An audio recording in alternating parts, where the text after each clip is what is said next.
Miami Sports Always from two homies in Miami. Hello, good afternoon, everybody. We are here with a recurring guest, the travel football fan, the person to find out all of your information for the World Cup, really any like FIFA ticketed events. An absolute professional. So we'll have all the links for this guy down here. But yeah, how are you doing, man? It's great to see you. I love the setup you've got going on, Colombia. Thank you. Yeah, no, man, it's been busy because, here in D.C., you can imagine everything that's moving and shaking here for mostly bad reasons here, at least in terms of the vibes of the city. But in terms of the World Cup and Club World Cup, I mean, wow, if we didn't have a more obvious example of politics and sports mixing, it was Infantino being right here in my backyard a month ago for the inauguration of President Trump. So, yeah, that and more, because we got plenty of updates to talk about. Yeah, man. So I guess besides the political climate, like what is kind of the biggest standout news or kind of like vibe you're getting for the 2026 World Cup in the Americas? Yeah, I think it's two parts, and they do relate to the political climate. But in one end, it's the visa situation for the international fans. In large part precisely because if they're not able to come in, all of our cities, in effect, are going to miss out on millions and millions of dollars of tourism. Miami, I'm from Miami too. We all know that this is a tourism heavy dependent economy. And so if we can't get these folks coming here, and if they're going to come here, that means they got money to spend and not spend those dollars here, we're missing out big time. The other aspect of it is the ticket prices.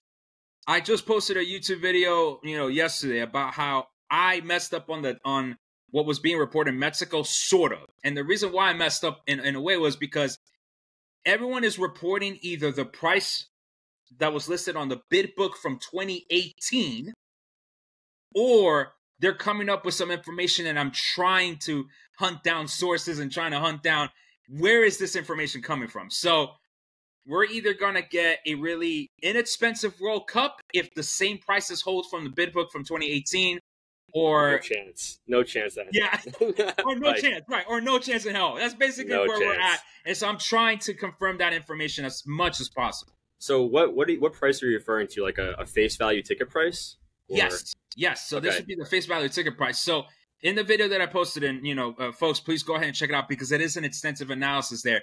Some people are saying, and again, I'm trying to verify this information, that these tickets are going to cost 3 times the price of that listed in the bid book. In the bid book, at least for the group stage, it was between $170 to $320. 100%. That sounds very realistic. Multiply that by 3, and that's the price that we're looking at, which on one hand does make sense because of COVID, the subsequent inflation, the purchasing power of our money declining. That does make sense. However, it really wouldn't make sense for FIFA to charge that much when they're looking at the Club World Cup right now and they're having to slash prices on these tickets, at least for the international fans. Because then what does FIFA want? To get their bag but then have half-empty stadiums, or have the full stadiums, maybe not get as much of the bag? Like, they're still getting a bag of money for sure. It's just, not as much. So that's really up to FIFA here. And of course, if the prices are at 3 times the listed prices of the 2018 bid book, fam, that's $1,000 a ticket we're dropping. That doesn't surprise me, man. It doesn't surprise me. And you've been preaching this to your audience for years now, where it's like, save up your money for the World Cup because, like these tickets are going to be insane. And I agree. Like the Club World Cup was insane. I think FIFA got overconfident and cocky almost, where they're like, oh yeah, like let's just really just rake all the money we possibly can. But I think that mentality is accurate for what the World Cup will be, because it's going to be a generational event, like World Cup in the Americas. Like, so they their confidence will work well. And, I think it's unfortunately rightfully so. Like, so is that the first kind of like hypothetical price for face value tickets that you've seen across the entire World Cup so far? Or? Yeah, at least across the entire World Cup, yes. And like I said, it's unverified, so I'm not trying to say like, I'm claiming these are going to be the prices or not. No, I'm claiming it for you. You heard it here first, travel football fan, because I believe that. I think those are completely accurate, like straight up. So. And I would say that worst case scenario, that would have been my predictions too for like the pricing of it. at least for the group stage. I mean, who knows what's going to be for the knockout round. So I think one of the important things Oh my gosh. is, there goes Miami right there with the ATVs, motorcycles. But I would say one of the important things for folks to remember is, at least from the 2018 bid book, the price of the ticket is the same for every match in that given round. It doesn't matter who's playing, doesn't matter what city. It doesn't make sense for FIFA to create a different price sheet for all 104 games. Guys, like, they're greedy, but they're not 104 games going into algorithms crazy like that, right? Or greedy into that sense. So next World Cup maybe. Yeah, maybe next World Cup, right? Maybe next World Cup, because like literally in three games in South America, and then the other ones over here in Portugal, Morocco, Spain. But yeah, just folks, remember, it's gonna be one price for the group stage, round of 32, 16, quarter, semis, final, and then the inaugural is a little bit more expensive too. So staying on this topic of Mexico, my wife and I were speaking about it would be cool to go to a game there. I know you mentioned that you want to go to a game there. So what are like the best games to look at in Mexico for the World Cup? Well, I mean, yeah, definitely the inaugural one is going to be the one that everyone's paying attention to. But if you want potentially an easier ticket to get, is that same day in Guadalajara. They're playing another game on that same day. So it's obviously not going to be the marquee match. It's probably going to be the second one later in the evening, more than likely. They haven't announced the kickoff times on the schedule yet. But if you look at the schedule, there's 2 games happening that day, ironically enough. So if you want to be in Mexico, you want to have the vibes, but you just can't afford Azteca, go to Guadalajara instead that same day, June 11th. And then, of course, everyone wants to go see the Monterrey Stadium, the BBVA Stadium over there. We can't call it BBVA, FIFA rules, so it's Monterrey Stadium. So everyone wants to go see that. I love that, personally. I think that's great. I think it's great. We can't call it by their sponsor name. That's all part of the FIFA crazy rules there. FIFA's like, nah, that's our sponsored stadium, all right? Yeah, it's awesome. So, Monterrey. So it's Mexico City, Azteca, it's Guadalajara, and it's Monterrey. Those are the 3 stadiums. Those are the 3 cities, right? And so, in another of my YouTube videos that I made, what I'm highlighting to folks is that a lot of people do want to go to Mexico because it is probably going to be a better atmosphere, at least compared to the U.S. Again, given what's going on with the vibes, with the culture, with the politics, and everything.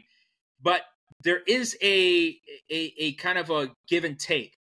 You will have a better time over there, but there is less games there. So if you're objective for this World Cup, if you got the money for it, and you want to go spend, or rather you want to go see a game almost every day, don't go to Mexico, because there's going to be massive gaps.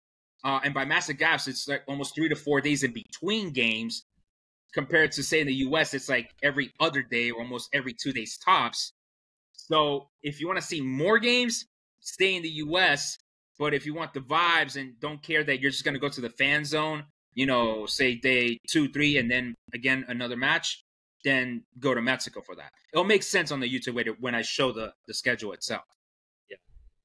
Yeah, it would be really cool to go to so like the first 2 games of the World Cup are the same day in Mexico. Correct. Yeah, that's badass. And Mexico is pretty much promoting, because I got my contact there in Mexico that's telling me that they're really highlighting the fact that they are the only country that's hosted 3 World Cups. Wow, the only one, because that's sick.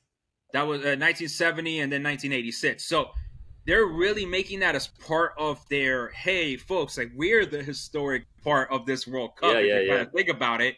And then also that they want to encourage people that can't come to the United States because of these visa issues to go to Mexico instead. So for sure, Mexico's also doing the play and maximizing as much as they possibly can these 13 games that they do. For sure. Wow. That'd be cool. Sign me up. I'm down. I want to go to that game that you mentioned. Yeah. It'd be really cool. And then come back here, take a break, watch the other games, like don't rush into anything else. And then, maybe go to like one more group stage game, and then, really kind of like lock in for the knockout round. Correct. Now, Mexico City is expecting 5.5 million visitors during those 6 weeks. In a year, they receive 14 and a half. So it's almost a third of visitors in a year. They're going to expect it in 6 weeks' time. So this is why it's also so important to book your flights, to book your hotel. The second you're going to go to a game in Mexico, right, when you buy your tickets, book that travel immediately. because those prices are going to skyrocket. I think it's very important for fans to understand Mexico is not going to be cheap during the World Cup. This concept of Mexico as a cheap destination, not. I would argue not even anymore. Okay, it's a wonderful place to go. Don't get me wrong, wonderful place to go. But do not go in thinking, oh, I'm gonna be balling out here. No, it's going to be expensive. I love Mexico City. I love just beautiful. That, and then just like I love mezcal. I love tacos, and it's just like it's just so beautiful. It just everything's just so much better there. All right, so I got to buy a house or a condo in Guadalajara. Is that right? Because that seems like the best investment to make down there. It sounds incredible. Where else are you circling as your favorite place in the States to make sure you're at? Now, if it's based on purely travel, the Northeast right here, because I'm in DC and I got about 45,000 Amtrak points. That's free rides up and down the Northeast to Philly, to Newark, and Boston. Unless they lose out on the World Cup, we can talk about that in 2 seconds. But apparently Boston is in trouble right now. So what's happening? So the son of Robert Kraft wants to run for mayor of Boston. Okay. You need to divest or put your investments in a blind trust. But imagine trying to put the New England Patriots on a blind trust. Wow. Right? That doesn't work. And of course, the connections are there. It's too glued together. And the Krafts don't want to improve their stadium with their money. They want the city to pay for every improvement related to the World Cup, which would then put Bostonians at $200 million in the red. So it's not right. It's not right. Kraft was in the committee to pick the host cities. And so in many ways, Kraft was instrumental in bringing the World Cup to Boston. But now he wants the city and its taxpayers to pay for the improvements to his stadium.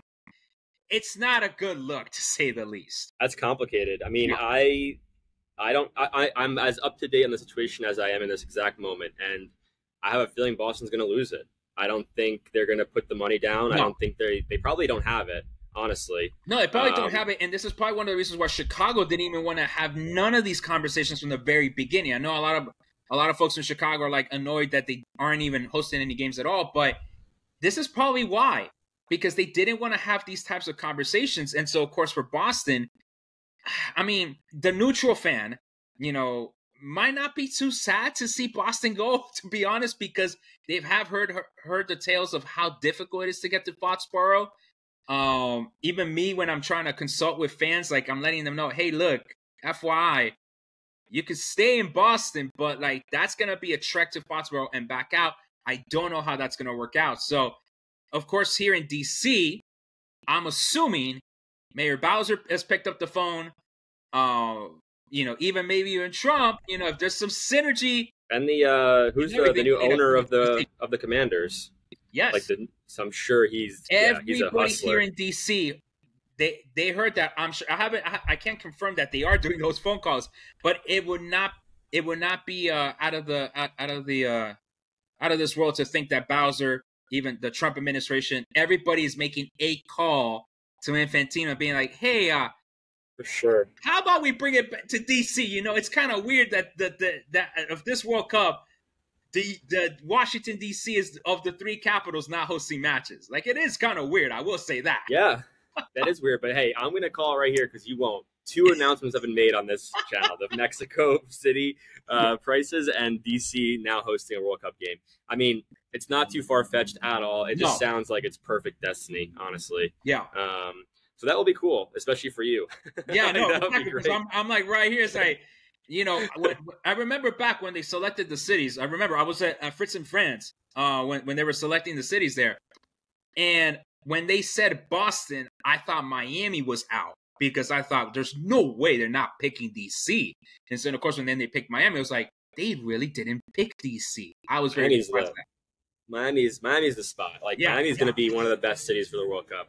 I tell it to everybody I talk to, where it's like every single Latin, Spanish, even Latin, Caribbean, Italian, and Greek. They want to be in Miami, as the city that they're chilling at. Like, a team gets knocked out. That Miamians, right? It's no surprise then, that the hotels and all that stuff. The traffic's gonna be terrible. All this and that. us locals will probably know, I call myself a local even though I'm over here in DC for the last 10 years, but I'm sure we're going to find ways to get to the stadium for this tournament. If not to relive a bad day of the Copa America final, we're not going to have that situation happen again. I can guarantee that as much, only because FIFA is going to have rings of security around all of the stadiums. So we ain't tailgating at the parking lot there in Hard Rock. That is not going to think so? No. No. This is going to happen. Now, I don't know how the city is expecting to get those people to the stadium, right? Because how there's no, what is this? The closest metro rail is what, Northside or Dr. MLK? Yeah, they've started doing a Dolphins bus, but yeah, I mean, there's a lot of work to do there, like you said. For that, right? Yeah, exactly. Not just from Miami, but from Broward, maybe even Palm Beach, right?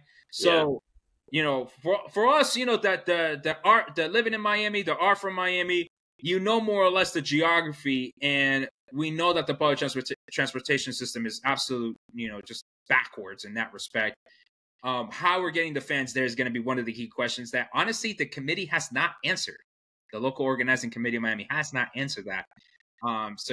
But kind of looping us back all the way to that original question about, where else am I looking forward to?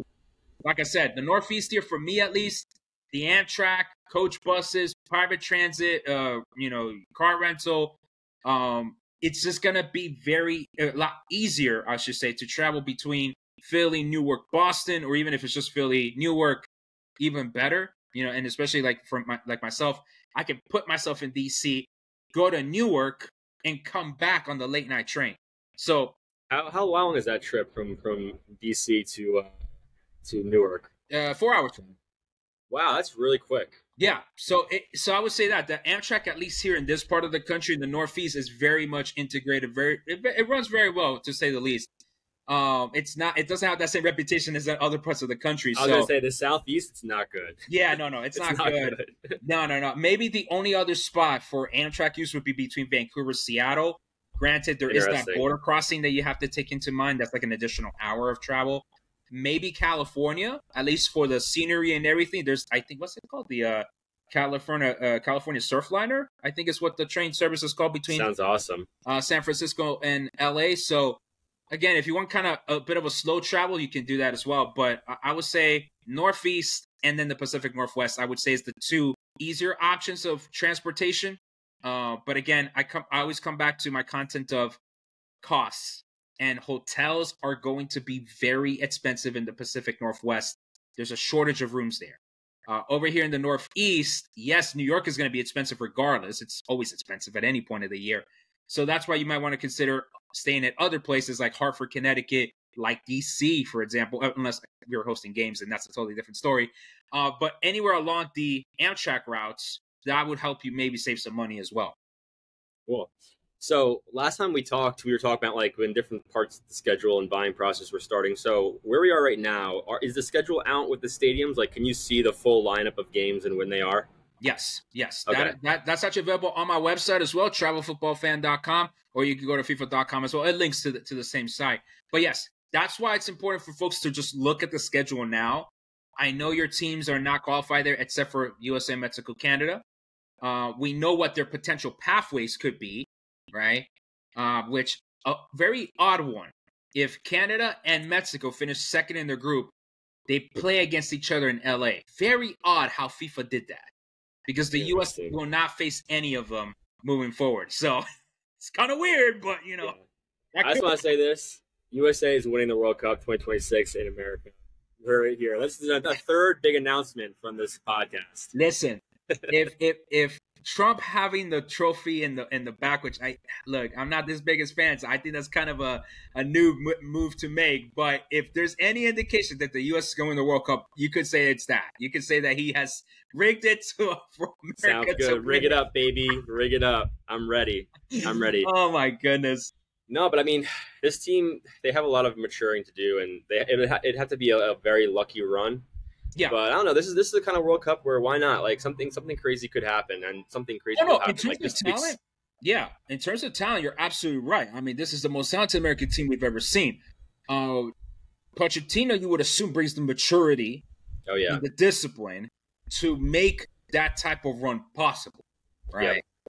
I would not have any confidence in this team if it was still Berhalter. I mean, I'm so happy we fired him. Like, that was a guy, crazy experience. Yeah, great guy, but no. But that forever, that meme of that 1-1 at Copa America was just, that was the nail in the coffin for his coaching.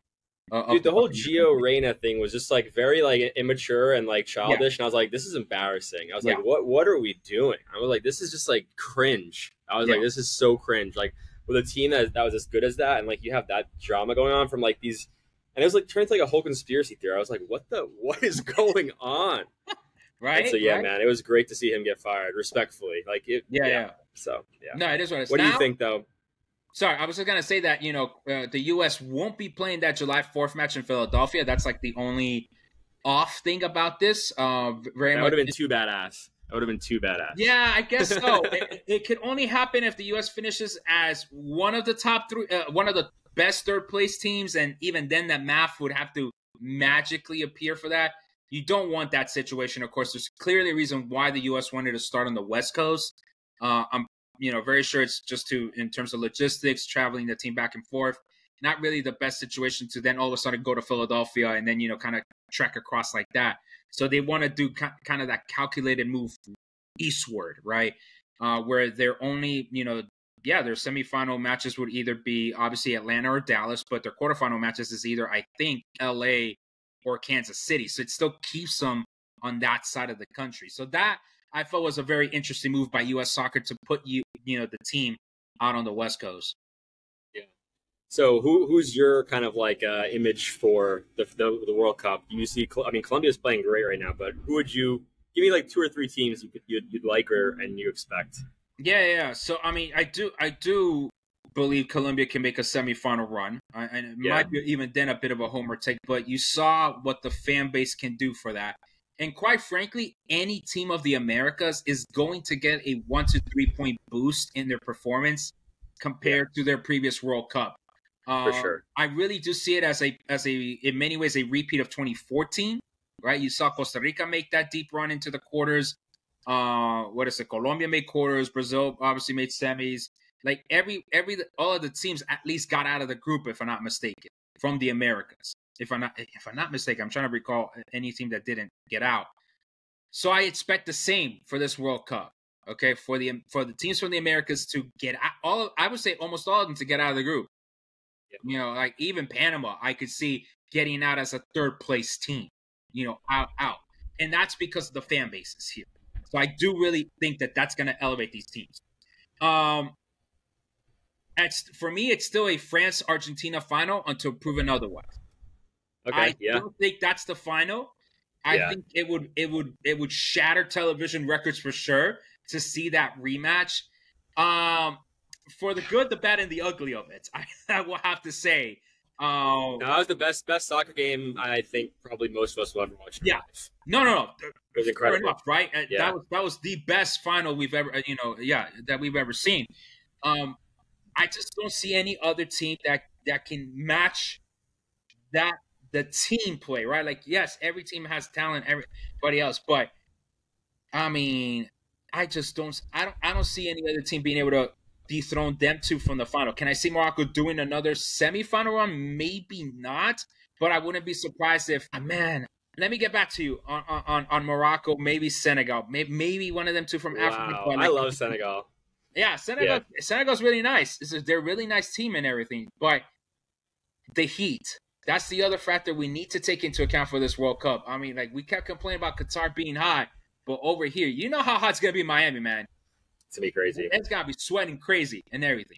So, like, depending on when these games are going to get played, I really do see advantage for, for the warm weather teams to really take it to, say, teams like England, maybe even Germany, some of these, like, more northern countries.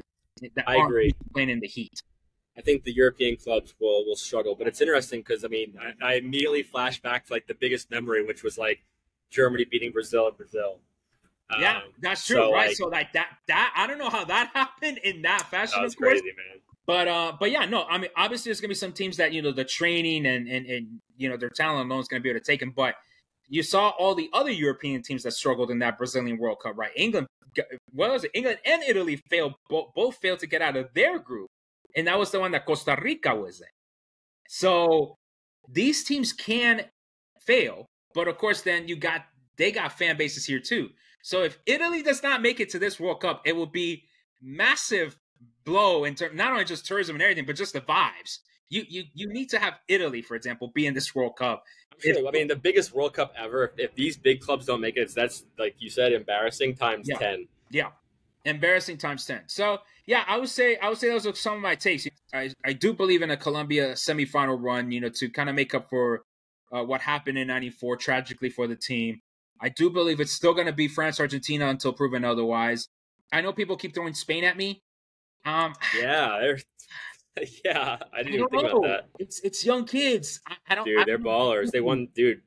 The Euros, that was impressive. Like, it was impressive. So it's just kind of like, man, I don't know. I don't know why I'm not like convinced about Spain yet. Same. I don't like Spain, but they're proper. Like I respect them. Like, yeah. I hate that they're good, but you're right. Like they could definitely make it. My three are, my fanboy one is Argentina, America. Like, that's like USA versus Messi in the final in the United States would be awesome. That's my dream. I like England, but what you just said though is really interesting. I like France too, and I see your point on that, but like, I don't know. I feel like it's not happening anymore. Mbappe is just like, I don't know. And then there's no Pogba, and I feel like it's just not the same France to do what they. It's definitely not the same France. Griezmann and Giroud, those guys were very much critical to the setup and to the play that the French had in 2018 and 2022. But again, it's one of those things where like they have to prove it to me otherwise, right? Whether or not they do make it through. I will say that you will see a lot more of like, all right, let's see what happens with the Euros happening, but not the Euros, excuse me, the Euro qualifications happening. What is it, starting in March? Whereas with South America, las eliminatorias are about to go through its final stretch. 6 more games to go. I know I predicted Brazil wouldn't make it. They won those 2 games in October of last year against the bottom 2 feeders. Maybe Brazil squeaks in still. I think Brazil does make it because they got those 6 points. But my goodness, has it been a struggle for Brazil in these eliminatorias? Just for history's sake, they've lost, I think, 4 matches or 5 matches this World Cup cycle. They hadn't done that in the previous 3 cycles combined. Like, that's how much of a decline this Brazilian team has faced. It's just been as astounding, as surprising, as confusing to watch. Yeah. I've got a couple of Brazilian friends here in Miami, and they all say, Brazil doesn't even really care about the national team in this moment. Like, no one pays attention. They're all just focused on their professional clubs in Brazil, and they really are just kind of like tuned out of anything that's going on, because like no one seems to give a shit on that team. Yeah. But hey, I'm repping Kaká. Well, that's why I brought it up, because it's like, wait, what happened to Brazil here in that case, right? They lost their heart. I think, and Germany just ripped it out of their heart. They won the Copa America after that versus Peru, but I mean, that was not the most complicated final to play. So exactly. So it's just one of those things. Like, as a South American, I've never seen Brazil play that bad, and which is odd because then the World Cup match that I went to in Qatar, I love telling folks that was I would say that's the last time Brazil played Joga Bonito. Honestly, that game against South Korea, they were just running around the South Koreans like no one's business. And I really feel like I saw the last Joga Bonito game since, because I've seen several Brazilian games on the television, and it's just like, what is this team? Soulless to say. I think is the best way to describe it. Soulless. So I want to ask you a question, just getting back into the World Cup thing right now. What would you say is, for someone that, this is to put you on the spot, this is a quiz. I'm in Miami, and I want to go to Mexico. I want to go to New York. I want to go to a game in Miami. How much money should I budget for the tickets, the travel, the lodging? And let's just say I don't want to lodge in a shack. I'm going to get like a decent enough Airbnb or a decent enough hotel with proximity and stuff. Okay. For each of those cities. Or just in total for the whole thing. However you want to best break it up. 5,000? Oh, that's not so bad. That's not so bad. Those 3, I mean, you're flying economy. And you probably should, because it's only like 3-hour flight. Miami, Mexico. Dude, I'm flying economy. I can't afford anything more than economy. We're gonna need business class for 2030. Like going from Argentina to Spain. But no. Man. So that will probably cost you. I mean, again, if you book early, right? That's the key thing, right? If you book early, it's about to be probably $300 per person. So this is just per person, right? The price. So put $300. That the tickets are gonna cost you, let's say $500. So that's already $800 airfare and ticket. Put another $300 on the hotel. So that's already $1,100 per city, and then food. Yeah, about $5. Right. Okay, if you're flying into Miami, staying in Miami, and then flying into Mexico to stay in Mexico, yeah, I would say about $5. Right. Okay. And again, this all depends on your flying style, which again, you probably just should do economy for the most part. Maybe unless you're flying transcontinental New York to LA. Okay, maybe you consider business class, but that's going to cost you more, and it's not the same business class as you are well aware, as international business class. I've only flown business class once, for the record. So I'm an economy maestro. No, and that's great. I would say this is why then, and this is kind of the other part of my content, right? When I tell folks to use your travel points and miles, and more so this content, it makes more sense on a one-on-one consultation, which is what I offer, because then folks can save a lot of money off of those $5,000. So you can shave off easily several thousand off of the flights and the hotels. Easy. Now, I say easy in the sense that assuming that the airlines and the hotels ain't going to black out the whole World Cup period and then not let you use your points and miles, right? I say that with that disclaimer because at least with Qatar, we couldn't book a flight directly to Doha on business class. No, we had That's why we went to Dubai and Abu Dhabi. We stayed in Dubai and Abu Dhabi. And that was where what was it? 11 of the 15 nights were free for us because we used our hotel points there. And then for the one game that we went to the World Cup, then we used our hotel points at that point for that one night stay and then came back. And then we saved half on the cost of that flight, again, using travel credits and our credit cards. So that's the other aspect of it, right? This has been the whole reason why I've been planning since 2022. With the understanding that, look, just as a regular person, right now I only have about $1,000 saved. I had $6,000 saved, but I decided to use that for my student loans. Right now I'm looking for work, or at least more full-time work. I got my coaching that I'm doing, but that's not going to be enough to fund more games, right? So I want folks to understand, like, it isn't impossible to go to this World Cup. It isn't impossible to go to a couple of cities. You got to plan. And I've been planning, and it's not too late to start planning, but you got to get the ball rolling on it if you're really serious about, hey, I want to go to this city or that city. Maybe I got a rewards travel credit card. All right, maybe I got some points saved up, or maybe I don't. Whatever it is, you can go to the World Cup. You just got to be realistic about your plans and also serious about saving money, which is it's always going to be my number one piece of advice. Yeah. So when do tickets go on sale? Do we know this right now? Or so an idea? The Vancouver, local organizing committee on their Instagram said late 2025. Late, okay. So I think I remember you saying that maybe like December of 2025. So I was thinking December, but more than likely that's when the draw's going to happen. So if FIFA follows the same process as they did with Qatar, Russia, they do these multiple sales phases that they sell the tickets, not Ticketmaster, which I know it's complicated because of the Club World Cup, right? Like they really overcomplicated it for everybody. But assuming that FIFA sells their own tickets, the first phase will happen October, November. That's the blind period. That's when you want to apply for the tickets that you want to get. Don't expect to get all the tickets that you're going to get. Ideally, you want to apply for the knockout games in that first phase because I'm assuming you don't care who's in that game, right? You just want to see the knockout match. But then if you want to follow your team, it should give you an option to, hey, I want to follow my team. So you'll indicate that and you'll indicate what team you want to follow. And then the second phase will probably happen either right before the draw or right after the draw. I don't know when.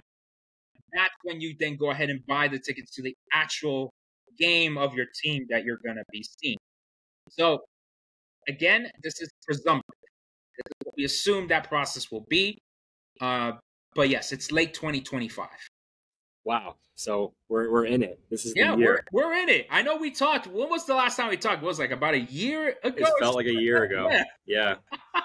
And it's so we're in it. Far away. It seems so far away, and it's just not. I mean, like I said, like the Club World Cup, it doesn't impress me. It is cool that it's here. I wish it would have been more of that vibe, as we discussed, like with FIFA announcing it and doing the initial sale price for the tickets. But it's an awesome preview for what's to come because it's rearing its head around. Not people are just really not coming onto it yet, but they will have it soon. Yeah. So yeah, man, I think you wanted to talk about something with you speaking in Congress. Is that right? Yes. So not going to be speaking to the representatives per se, but I was invited to a commission on tourism and making travel more accessible to folks next week here in Washington, D.C. And so if you've been following my content, you see that I was invited by the U.S. Travel Association.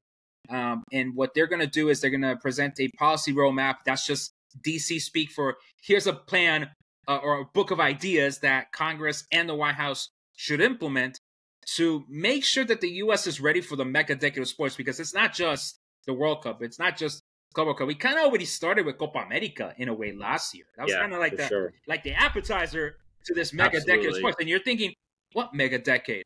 Club World Cup, Olympics. We might have the Women's World Cup of 2031. We have potentially World Baseball Classics happening in 2026, and I think it's every 2 years that the World Baseball Classic happens. We got the Salt Lake City Winter Games coming up in 2032, I think it is. Basically, we got mega sports events happening here in the United States, but how do I put it? We've been fumbling the bag when it comes to organizing seamless travel. What do I mean by that? The issue of the visas, as I alluded to earlier, right? How can we be saying, yo, come here to the U.S., let's enjoy the World Cup, and then not be inviting the world over here? Like, what are we doing here, right? Yeah. The reason, absolutely. For example, with Colombians, right? It takes 600 days to process a visa application to be able to visit the United States. We're at 480 days today. It's too late. And that's that Colombia hasn't qualified yet. Okay, more like we will, but we haven't qualified yet. And also, again, a lot of people don't understand this. It costs money. It's about several $100s. You need to present a travel history already. So imagine this is the first time you're ever traveling. You can't come to the U.S. because the U.S. wants a travel history. They want to know how much money you got in the bank. They want to know all of these questions. And so it's not a welcoming experience.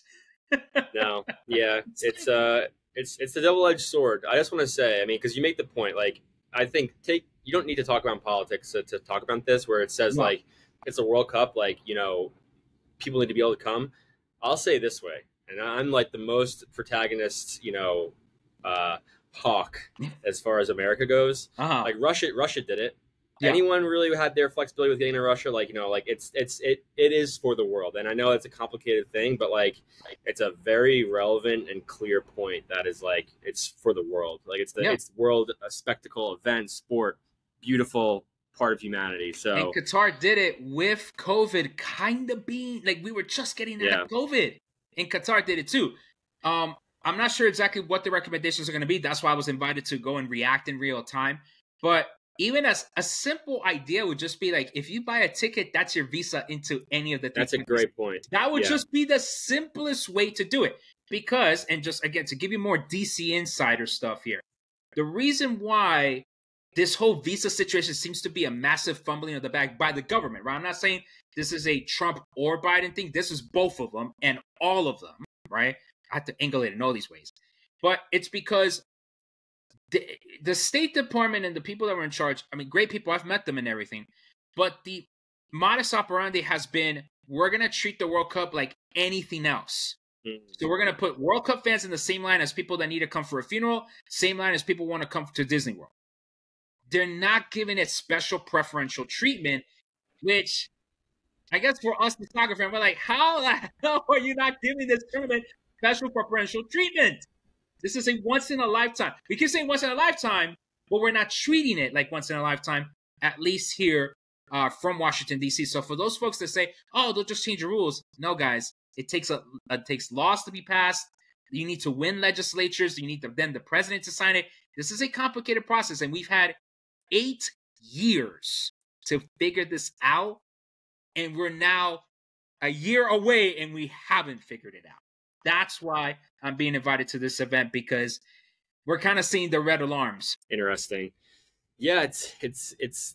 I agree. Like, it needs to work that way, and it's like I wonder, like, would there be a big enough influx of people if it really was just the only people that had existing visas? Like, I don't know any of the numbers on that, but I'm curious. Like, would that be enough people?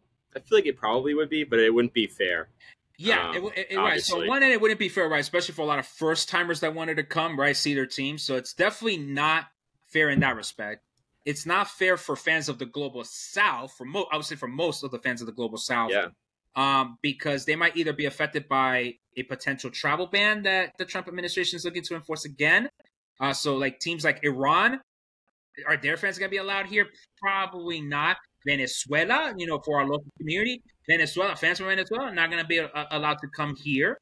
And is this ban going to affect the teams themselves? That we don't know. Infantino has some headaches coming for him when this ban is announced, because it could be more teams, it could be more countries. Sure. So this is all part of this idea again of, as we said, this is a World Cup. We're supposed to celebrate the world, and yet we're not really acting like it, at least from our policies. So that's the whole reason why I'm going to Congress, to provide my 2 cents on it. And no, trust me, an amazing honor, right, to say the least, because I know when we talked last time, what was it? Probably I was like at 25,000 followers. Now I'm like approaching 50,000, having much more influence in this space. Really the only one that's been talking about, not just the ticket prices, but the travel and, how it's going to affect your budget. And it's just really a great honor that folks have noticed that work that I've been putting in, and that they invite your Chico from the 305 to give heads on, hey, yo, y'all need to open up this country. Like, it's just really amazing, to say the least. Yeah, man, congrats. That's awesome. And you're definitely the right person with the knowledge and heart to talk about it. So best wishes. Thank you. From us here. And yeah, man, I don't know. I mean, I'll kind of start wrapping things up, but what are you doing on May 31st? Have you seen the announcement for Gala? I did not, actually. So I don't know. Well, May 31st, I'm probably going to be celebrating my wedding anniversary. So there's that. Congrats. So there's that. But no, what's that about? So last year we did a $3,000 soccer tournament. This year we're bumping it up big time, so $25,000. Awesome. For an adult men's 7v7 tournament. We're also going to be doing a youth all-star game that is for U17 kids in South Florida. So just a showcase game of our handpicked students, players. And then of course we're doing a Champions League watch party for the final. The final's on May 31st. Okay. So it's going to be a big whole day, just slammed together. Gala. It's our second one. And yeah, I've got some exciting things. It's in the beginning stages of making it more public, but some exciting things happening right now. So, well, if my calendar is available, please do consider me, for any of the activities there. Maybe I could be a guest coach or something.